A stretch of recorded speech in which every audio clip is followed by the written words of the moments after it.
I get what Mark's saying. I get this. Now, what do I do with this?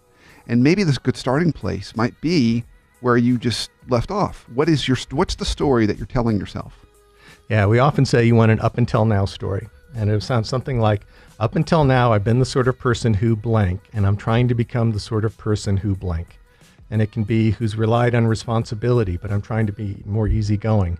Up until now, I've been a person who was validated by what others thought about me, but I'm trying to be a little more independent now. It could be lots of things, but it ought to be important.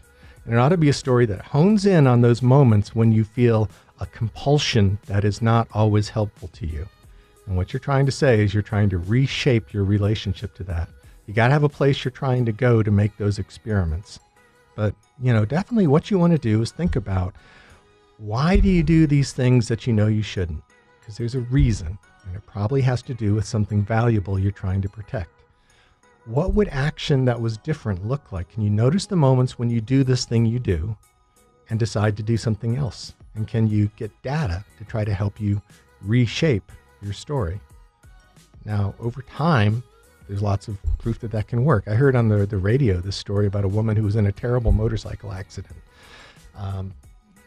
Broke her legs and took a long time to heal. And one of the things that she did in post-traumatic therapy was write a story that she knew was fiction, but it was a different story. And in the story, she said she suddenly grew wings and flew off the motorcycle right before the accident. And that helped her to heal. She had an alternative place for the story to go. Even though she knew it was fiction, she could say, up until now this, but this is what I'm imagining going forward.